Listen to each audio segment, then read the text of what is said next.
our guy Tom Murphy, who joins us now, Arkansas Democrat-Gazette and Whole Hog Sport. Tom, still over 100 days out from Razorback football. They came out with some game time announcements on ABC. Georgia and Oregon are going to get the 2:30 slot on ABC. Ohio State Notre Dame is college game day. That's going to be the 6:30 ABC game.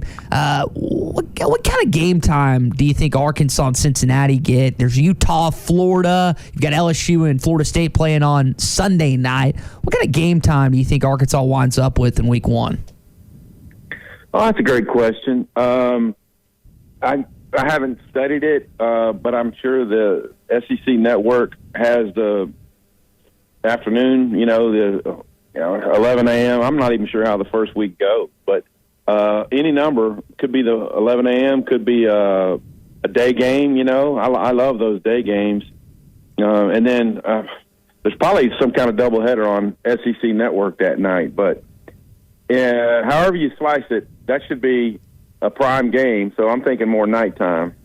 I think Tommy said it best earlier when we were discussing the new rule about divisions being eliminated, that the Pac-12 is their conference championship game is kind of a joke. Friday nights when it's played, and I know that came down yesterday. Tom, your thoughts on the change in college football that we'll see this year, not just in the Pac-12, but in years to come? Talking about just the elimination of divisions. Well, I guess that what it's going to do is it's going to pair, your top two teams, no matter, I don't know if there was some kind of imbalance out there in the Pac-12 or not, but I guess people see the divisions as some kind of construct, some kind of geographical construct, and the way things are going now, I mean, the NBA just throws them all in there, right? So no big surprise that that's happening, but I'm sure there's some schools that have lobbied for it. Like, for instance, in the Big Ten, there was seemed to be a stronger division, the one that has Michigan and Ohio State and Michigan State and Penn State and that bunch versus the Wisconsin, Purdue's, and the other side. Yeah, I don't think this means that teams will necessarily get rid of divisions, Tom, but with transition going on with the Big 12, transition going on with the SEC, it gives you a little less constraints when you're worried about how you want to construct your scheduling and the rotation of that. And, the Big 12 is, because of the lack of numbers, and theirs is taking 1 and 2. So is Sankey and the powers that be seeking this and this kind of removal of needing a conference champion the way we've traditionally done it, so that they have the freedom when reconstructing their conferences in the coming years to make those kind of moves that are best for TV and best for the leagues? Yeah, I do think that's the first step in that, because you were hamstrung a little bit by the previous divisional designations. And I was thinking about that, how infrequent, like, for instance, Florida's spring game was on yesterday, and I was thinking, well, the Razorbacks don't play them, so I didn't have a whole lot of interest in watching a replay of that. And it made me think, well, when Texas and OU come in, how are they going to do this where you get to see teams in the other parts of the division and they're not just some mystery team? Arkansas went a long time before playing Vanderbilt in 2018, and just so happened that they caught them when Vanderbilt had cycled up a little bit and had a decent team, and Arkansas was really down. So hopefully in the years to come, we'll see teams from the other side more frequently. Yeah, I think so. So let's talk some baseball, because that's on a lot of people's mind. Is Arkansas takes on Alabama starting tonight. All the series begin tonight across the SEC. We were looking at the RPI. Arkansas is at 26. Somehow they've moved up 3 spots without playing. That's the way that works with some non-conference games. Alabama's still at 53. Tom, I'm of the opinion that you need to win at least 2 of 3 to keep yourself in a position to host a regional. You're going to have a lot to play for in Hoover. How do you see this weekend? And to you, what's the dividend when you're playing one of the teams near the bottom? Well, I mean, ostensibly, not as big of a fight to win the game, but with Arkansas, every weekend it seems like all 3 games are up in the air. So winning this series is the big deal. And, I think Ole Miss is going to give A&M a good battle. A&M seems to have the mojo with their late game comebacks recently and more momentum going into this weekend than Arkansas easily. But, Arkansas can win a share of their fourth in a row, and that's meaningful. That's important. And they do know what that means for their RPI and their potential NCAA tournament seeding. So they've just got to get more clutch hitting and get their pitchers to go a little bit longer in games. And if you can sweep Alabama, then you know that you've got a piece of the division title. If you can win the series, then you've clinched yourself the bye and a top 4 seed in the tournament. So those are big incentives. And by the looks of it now, they might need to win a game or two in Hoover to have a chance to be a top 8 seed now. Tom Murphy with us here on the Morning Rush, keeping it going with baseball. I think there's always a differing opinion when you criticize a collegiate athlete compared to a professional athlete. There's sports talk radio in professional markets, and then there's in college markets. Fans have been up and down with this season and this baseball team at points because there has been some letdowns this year. They started as the number 2 team in the country. They could still win the West. But, Tom, I wonder, do you feel like some fans have validation with the way they feel about this team, or do you think they're just kind of spoiled to this point? Well, I think that's a combo. I think they've come to expect great teams, contention, winning the divisions, and just dominating people at home. That's what they expect. And so I think there's been a growing concern that the analytics Arkansas uses, it's about having quality at bats, and it seems that the long ball is so much a part of their equation. And then you see a team like Vandy come in with Bradfield that puts pressure on you in every game. I think he might have reached base 7 or 8 times on the weekend. And it's a different kind of style, and they bunted guys over, and they ran, they stole bases against Arkansas, and meanwhile they pitch well. And Arkansas, aside from the Friday game, Arkansas struggled to get clutch hits, and then didn't do much at all in the last game. And I think fans have seen the analytics they use, and they worry that there's too many strikeouts. There's too many failed at-bats when you just need to move a runner over or hit a sac fly or hit a chopper.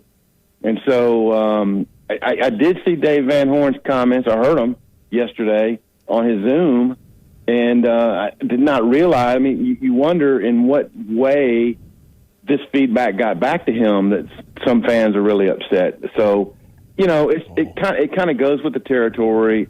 My deal is leaving the kids alone. I mean, talk about, expectations, performance, but leave personal attacks out of it. And I don't know what specifically he was referring to, but apparently some fans have been giving it to the team a little. Well, I think Arkansas fans are great on social media most of the times, but when there's losing and when things aren't going their way, they're nuts. And that's like the good and bad. And with Arkansas fans, it's the passion, right? And so in this situation, you're still, dude, you're still up for a national seed. You sweep this weekend, you're probably going to be a national seed. You win 2 out of 3, you still have a chance to be a national seed, depending on what A&M does. So my question is to you, not next Monday, but the Monday after, during the selection show at 11 a.m., is Arkansas find themselves 1 through 8, Tom, as a national seed? Well, I think they have to win a minimum of 2 of 3 against Alabama, and probably a game and maybe 2 to have a chance at that 8 seed. And because the RPI, it could be a separator. And I know we've talked on this show about the allure of Arkansas fans and having a packed stadium here and what that means to the look of college baseball. But at some point, the RPI really does come into play. And I think, last year, the fans got spoiled last year by how much they just crushed. They won every series. And so this year it's been, like Dave said, it's been more of a grind. It hasn't been an easy ride.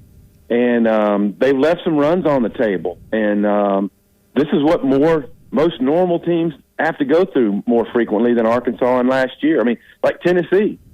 At some point next year or in the coming years, Tennessee fans are going to have to face up to the fact that they might be having a once-in-a-lifetime team this year. And so my long answer to you is they need to do more winning to assure themselves of a top 8.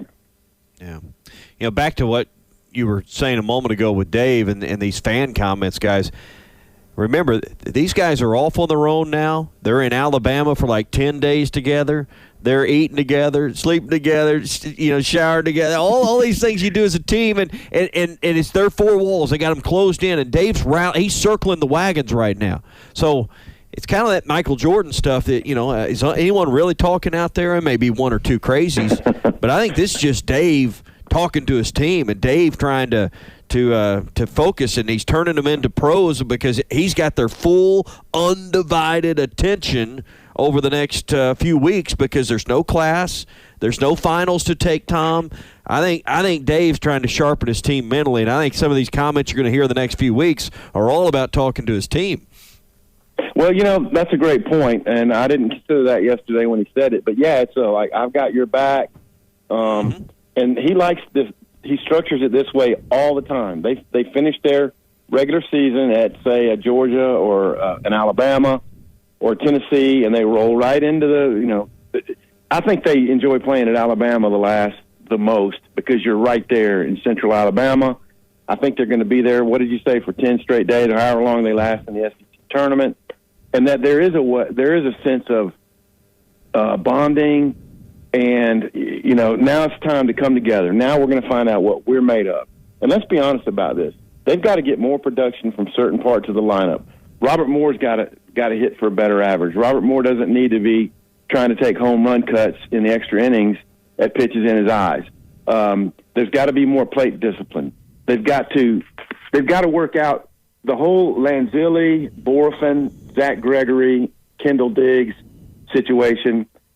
The guys who are in there have got to be productive. And because Diggs had his run, the 3-run homer that won the Ole Miss game and then the 3-run shot the next weekend. But he's cooled off considerably since then. Borfin's hitting more, so you'll see him in the lineup. But, Lanzilli is getting on base, and he's a 300-plus hitter. It's hard to leave him out of the lineup. And the same with Gregory. His hit by pitches, his walk. So, a lot of things to work out, and I do believe these days in Alabama will help solidify the team, and we'll see the best of them in Hoover and then in the regional. Tom, we'll leave it there, man. Appreciate your time, and we will talk next week and see what happens after this weekend in Tuscaloosa. You betcha, guys. Have a great weekend.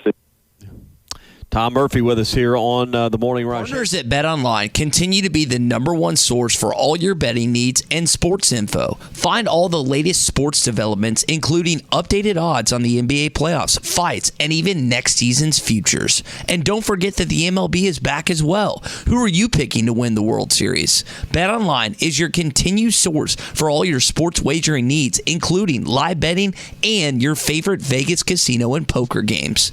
It's super easy to get started.